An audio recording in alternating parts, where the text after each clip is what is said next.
do you picture it? That moment of pure brilliance. Maybe a painter staring intensely at a canvas, or, a scientist late at night with equations, Yeah.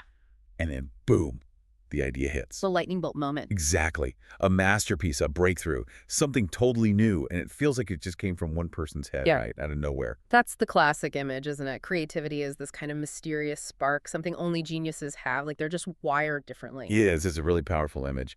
But what if that's not the whole story? What if creativity isn't just about the individual, but something much bigger? That's exactly what we're getting into in this deep dive. We're here to take the sources you give us, really dive deep, and pull out the key insights, the knowledge, so you can get a handle on complex topics quickly. Think of us as your guides, yeah, helping you navigate all this info and maybe see things from a new angle. And today we're looking at excerpts from a really influential book, Creativity, Flow, and the Psychology of Discovery, and by Mihaly Csikszentmihalyi. Right, and this book isn't just abstract theory. It's based on really extensive interviews with incredibly creative people, Nobel Prize winners, artists, CEOs, writers, the whole spectrum. And the big question these sources help us tackle is, what is creativity, really?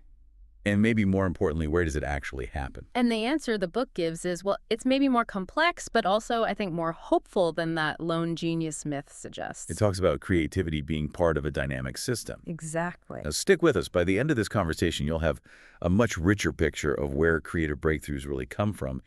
And maybe you'll see some ways to bring more creativity into your own life. Okay, let's jump in. Right. So the first big takeaway, maybe the most important one from these sources, is that it directly challenges that idea of the solitary genius.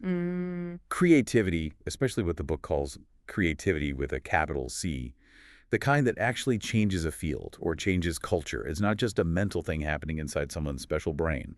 It's not purely an individual phenomenon. That's the key phrase. Okay, so what is it then? Well, the definition they use is crucial.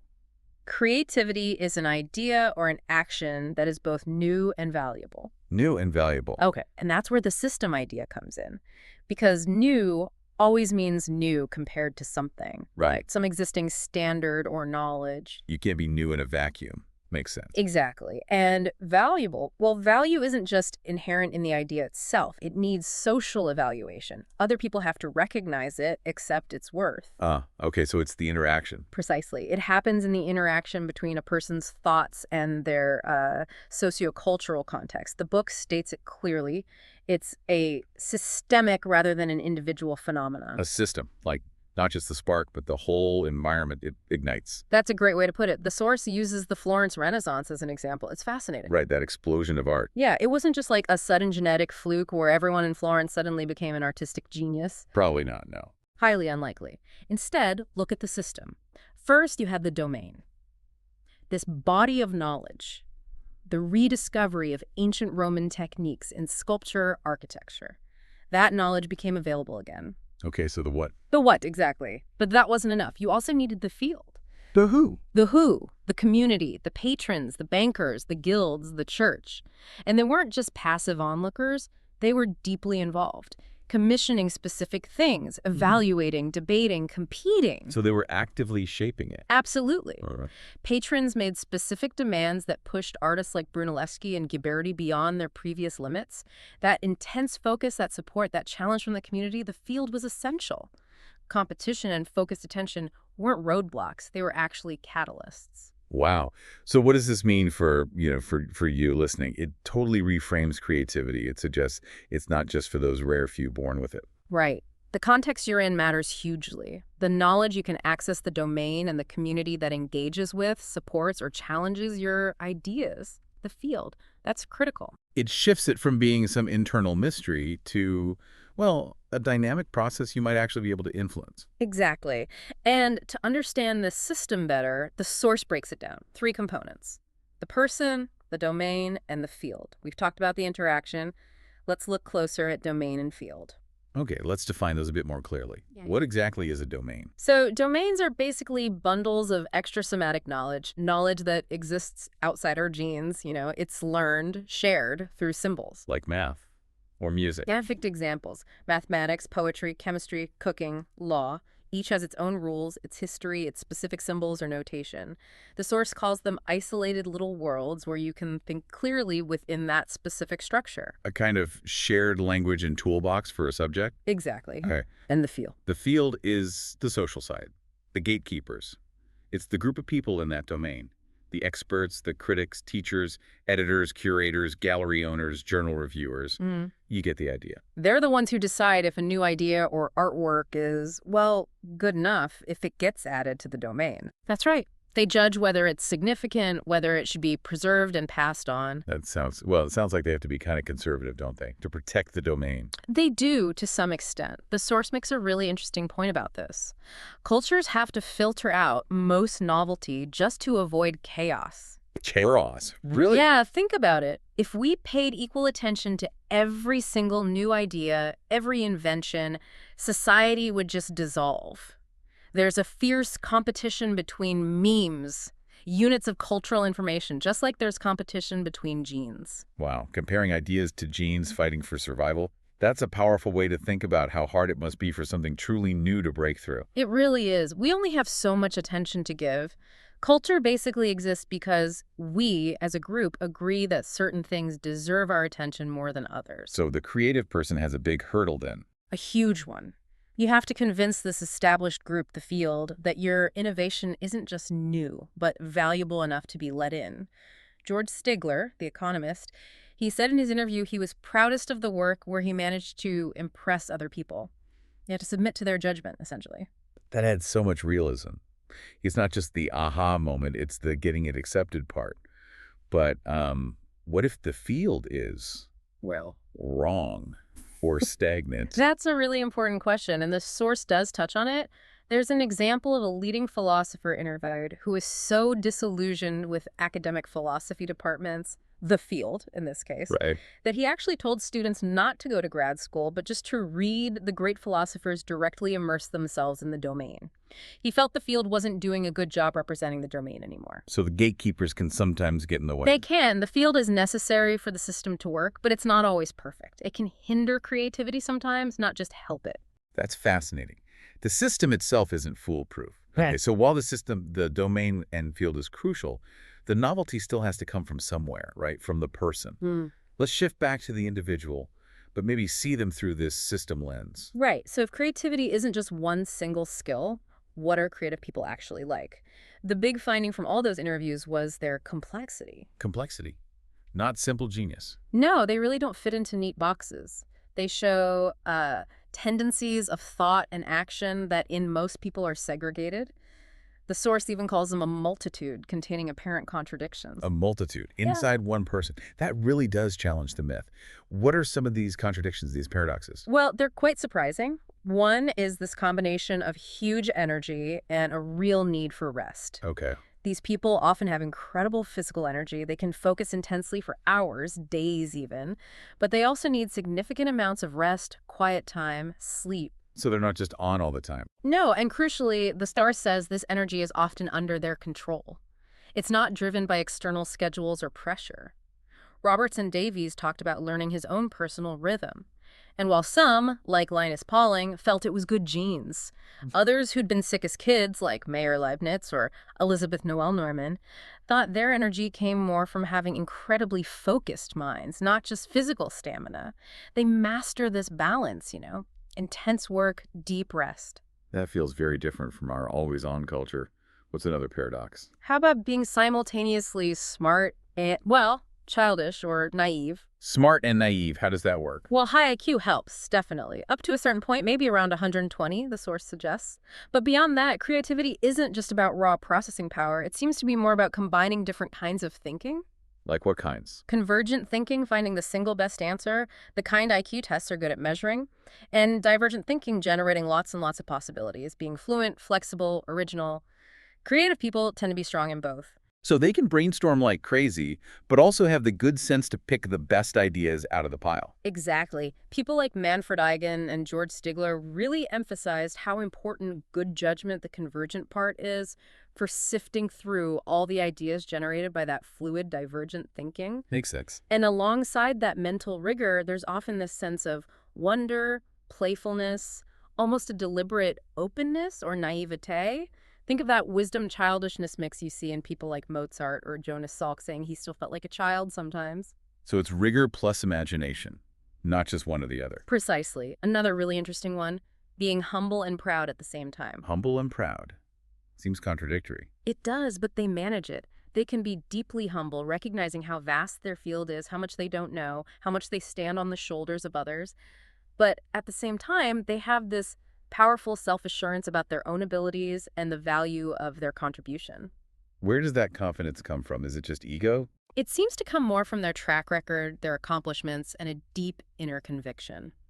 Rosalind Yallo, the Nobel winner, said she just never doubted she would succeed.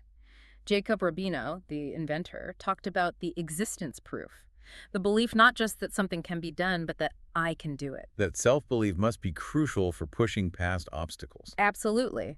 But it's usually balanced by respect for the domain, for the work of others. Okay. What about gender roles? Masculine and feminine characteristics. The studies found creative individuals often escape rigid cultural gender stereotypes. Creative girls tended to be more dominant and tougher than their peers, while creative boys were often more sensitive and less aggressive. Interesting. And some interviewees, like photographer Bradley Smith or sculptor Michael Snow, even talked quite openly about linking their sexual desire or energy to their creative drive, suggesting it taps into something really fundamental. A kind of life force energy. Okay, and the last one you mentioned, suffering and enjoyment. Yes. This ties into sensitivity. Their ability to notice subtle things, to feel deeply, which fuels their creativity, can also make them more vulnerable to pain, to anxiety, to criticism. Ah, the sensitive artist trope. Well, Jacob Rabinow mentioned inventors having a low threshold of pain, specifically for bad design or for slights, or having their ideas dismissed. When you put your work out there, you open yourself up to rejection, and that can hurt. So they feel the lows quite acutely. Yes, but, and this is key, the flip side is the profound enjoyment they get from the work itself. People like Vera Rubin, Eva Zeisel, Natalie Davis, they talked about deep satisfaction, exhilaration, even when the work was incredibly hard. Finding joy in the process. Absolutely. The process itself is often described as playful, like a lark. That love of the creative process for its own sake seems to be the most powerful intrinsic reward. It outweighs things like money or fame for most of them. Chandrasekhar said the pursuit itself was the real reward, not just reaching the goal. That sounds a lot like flow, doesn't it? Csikszentmihalyi's concept of optimal experience, being totally absorbed. Exactly. That deep engagement is the inner fuel. Which brings us to the creative process itself. Mhm. Is there like a standard set of steps they all follow? The source suggests, probably not surprisingly no, it's not one fixed recipe. For someone like Robert Galvin at Motorola, it was more about anticipation and commitment, a clear vision and dedication. Okay. For Freeman Dyson, it was about consciously combining different approaches he admired, like Feynman's and Schwinger's methods in physics. So it's more of a flexible approach than a rigid formula. And where do the initial ideas, the problems they work on, even come from? Often they're deeply personal, rooted in strong feelings, really memorable life experiences, or problems they've encountered in their own lives. Grazia Levy's writing, for example, came straight out of her own struggle against traditional roles for women. So it's not just intellectual curiosity. Rarely just intellectual, the source stresses. It's usually driven by a burning curiosity, a lively interest that's connected to something that really matters to them personally. Passion is key then. And what about that idea of incubation, letting ideas sit? Oh yeah, that comes up a lot. Ideas often seem to surface when the mind is relaxed, not intensely focused on the problem. Rabinow got ideas in the shower or while driving. Donald Campbell talked about letting ideas connect without distraction. Elizabeth Noel Newman found she needed sleep for her thoughts to really crystallize. It's like you feed the brain all the data, work hard, but then you have to step back and let the connections happen subconsciously. Seems like it. Intense focus followed by diffuse attention. Both seem necessary. And the feeling of doing the work. We touched on enjoyment, but the book really emphasizes how often it's described as exhilarating, playful, a lark, even when it's objectively difficult. That intrinsic reward again, the love of the process. Yeah, Chandrasekhar's point, the pursuit is the thing. Are there things that get in the way, though? Obstacles? Definitely. Obvious things like personal worries, health, money, family stress, those drain the mental energy needed. But also, interestingly, an excessive focus on purely selfish goals. Like chasing fame or fortune. Exactly. The source says that kind of focus devours attention, that ideally needs to be free to explore the domain, the world, just for the sheer interest of it. That ties back to those paradoxes, doesn't it? Balancing ambition with genuine curiosity. So how does someone get started on a creative path? Is it all decided in childhood? It's not totally predetermined, no, but some early signs are common. Like a really strong, almost prodigious curiosity seems key. Think E.O. Wilson obsessed with ants as a kid, or Linus Pauling getting into chemicals very young. And importantly, the source notes this curiosity is usually spontaneous. It's not typically forced on them by parents. Right, parents are crucial, but more in a supportive role, providing opportunities, showing interest, helping out like Vera Rubin's dad, helping her build a telescope. Supportive parents were vital for many, especially those overcoming disadvantage, like Oscar Peterson, whose father insisted on tough music lessons. Freeman Dyson just highlighted the freedom his parents gave him. And teachers must play a huge role too. Immense. Mentors and teachers often seem to be the first ones to really see the unusual talent, to believe in the student, provide support, and maybe offer extra challenges. Like recognizing something outside the standard curriculum. Exactly. Wagner's teacher Rats, Rosalind Yallow's math teacher, Mr. Lippy, giving her extra puzzles. These people validated talents that weren't always rewarded in normal schooling, and they gave that crucial extra push. Extracurriculars, competitions, those were formative for many too. So finding those people and places that kind of get you, that Yeah. see your potential. Absolutely. Yeah. And the source is really clear. Opportunity and, frankly, luck play a big part too.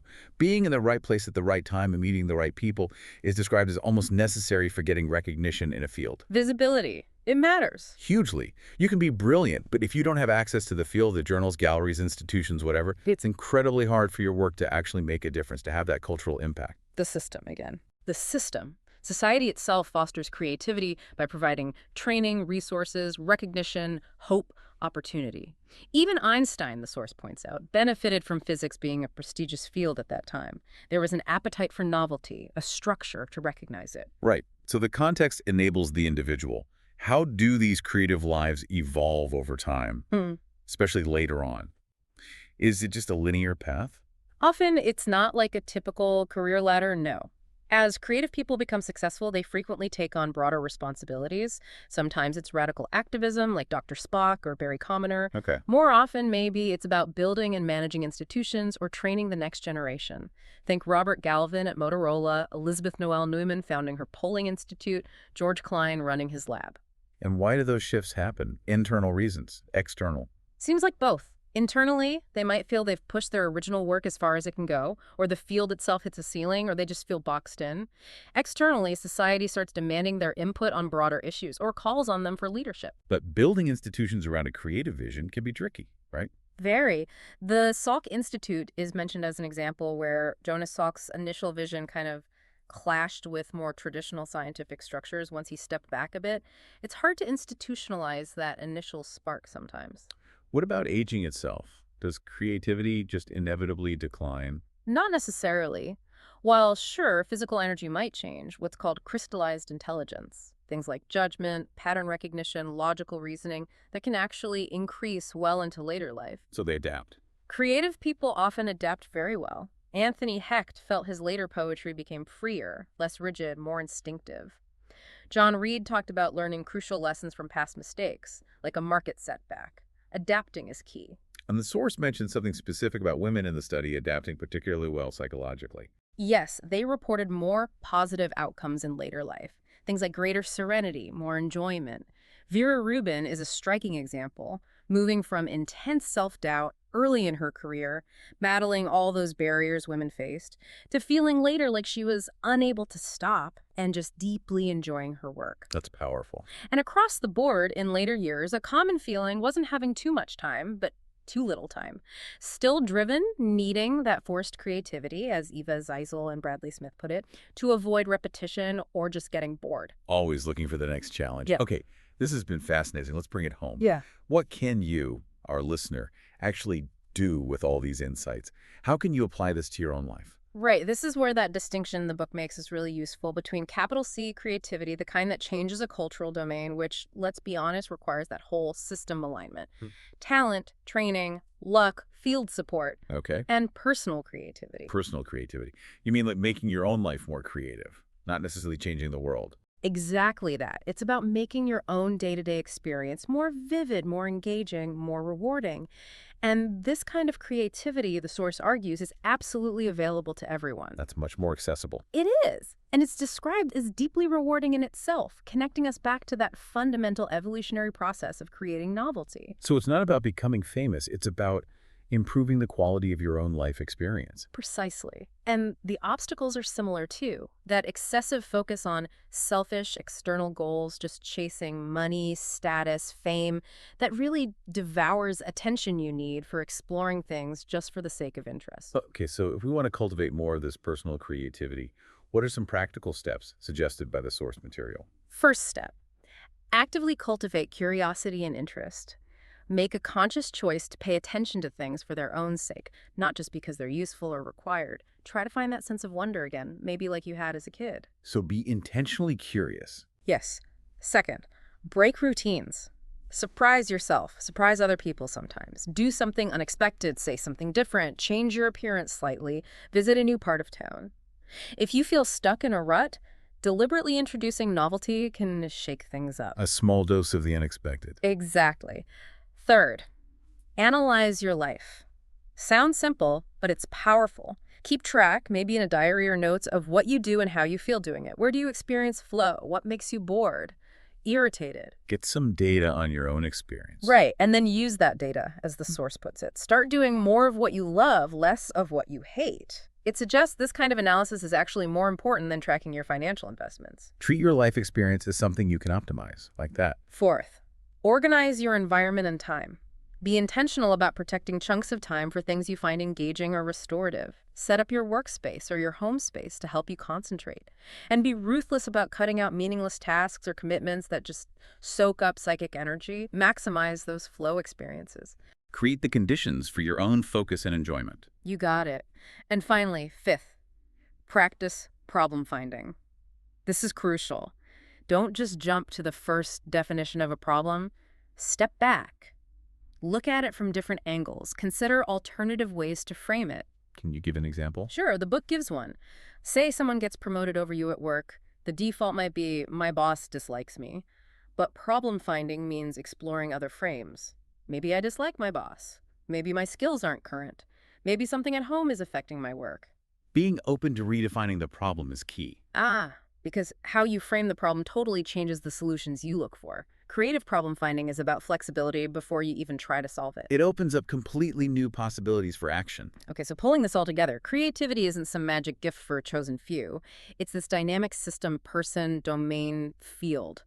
And while that big cultural creativity needs the whole system, personal creativity, enriching your own life, is accessible to all of us and really fulfilling. And that creative life, whether it's world-changing or just enhancing your day, means embracing complexity, those paradoxes, energy and rest, humility and pride, suffering and enjoyment. It's about integrating these seemingly opposite poles within yourself. And the source leaves us with some really deep thoughts to ponder. The poet Mark Strand wondered if, because we're self-conscious, maybe humans are the universe's way of looking at itself. Yeah. And since we're made of stardust but can perceive life, maybe we're almost obliged to pay attention to the miracle of it all. Wow. And Jonas Salk's idea, too, that we're not just products of evolution anymore, but we're becoming participants in it.